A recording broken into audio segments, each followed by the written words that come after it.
दोस्तों नमस्कार। आज पूरे दिन ट्विटर पर एक ही चीज ट्रेंड कर रही है और वो चीज है कर्नाटक चुनाव रिजल्ट। क्या राहुल गांधी की भारत जोड़ो यात्रा कामयाब हुई? क्या बीजेपी का बजरंगबली को लेकर फेंका हुआ बाण उल्टा पड़ गया? आखिर क्यों पीएम मोदी कांग्रेस की सराहना कर रहे हैं? उन्होंने ट्वीट करके कांग्रेस को बधाई दी है। ये बात हम क्यों कर रहे हैं वह आपको इस पूरी रिपोर्ट को देखने के बाद आपको पता चल जाएगा। लेकिन सबसे पहले बता दूं कि कर्नाटक में चुनाव का जो विश्लेषण है उसमें आखिरकार कर्नाटक में एक पूर्ण बहुमत की कांग्रेस जो है सरकार बनाती हुई दिखाई दे रही है। इसी के साथ कांग्रेस के राष्ट्रीय अध्यक्ष मल्लिकार्जुन खड़गे ने पार्टी नेताओं को नंदिनी ब्रांड की मिठाई बांटी और पार्टी ने जीत का जश्न मनाया। आपको पता होगा कि कर्नाटक की जीत में नंदिनी ब्रांड का सीधा फायदा कांग्रेस को हुआ है। ये मुद्दा उस समय काफी ज्यादा प्रभावित हुआ था। दरअसल नंदिनी ब्रांड कर्नाटक की लोकल दूध कंपनी है और अमूल ने कर्नाटक में एंट्री करने के लिए ट्वीट किया। जैसे ही ये खबर सामने आई कांग्रेस एक्टिव हो गई और कर्नाटक के लोकल ब्रांड की नंदिनी ब्रांड के साथ जाकर खड़ी हो गई। उन्होंने किसानों को समझाने की कोशिश की अगर अमूल यहाँ आ गया तो आपके दूध को है जो खतरा हो सकता है, और ये काम बीजेपी करवा रही थी। बस इसी एक चिंगारी ने कांग्रेस का काम बना दिया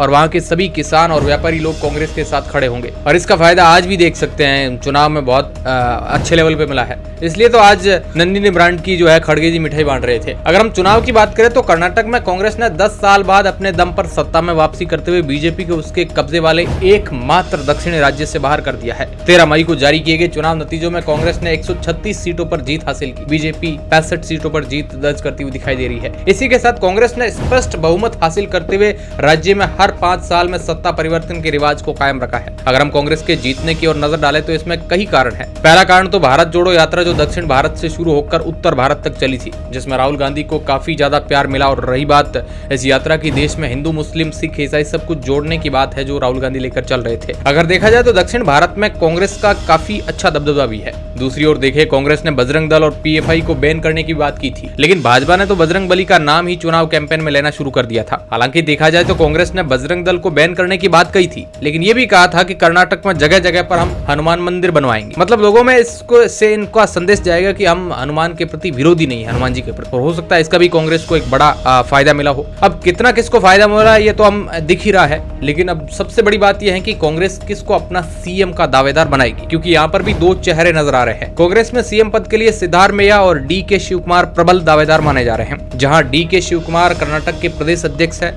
तो वहीं पूर्व सीएम सिद्धारमैया कर्नाटक के बड़े नेता माने जाते हैं। ऐसे में दोनों में से एक को चुनना कांग्रेस के लिए टेढ़ी खीर साबित हो सकता है। हालांकि इसका निर्णय जल्द ही आपको पता लग जाएगा, लेकिन आपको क्या लगता है इस चुनाव को लेकर आपकी क्या राय है? क्या 2024 के अंदर कांग्रेस को इसका फायदा मिलेगा? क्योंकि एक प्रकार से पॉजिटिव वाइब जो है क्रिएट होगी कांग्रेस के प्रति, पार्टी के प्रति लोगों की। और शायद राजस्थान के चुनाव है इस साल के एंड तक, उसमें भी मुझे लगता है इसका फायदा मिलेगा। बाकी बीजेपी के लिए अच्छी खबर नहीं है आज की, क्योंकि एक बहुत बड़ी जीत कांग्रेस ने हासिल की है बीजेपी के राज्य के अंदर, तो ये काफी बीजेपी को इसके ऊपर विचार करना पड़ेगा। बाकी आपका क्या विचार है कमेंट बॉक्स में जरूर बताएं। धन्यवाद।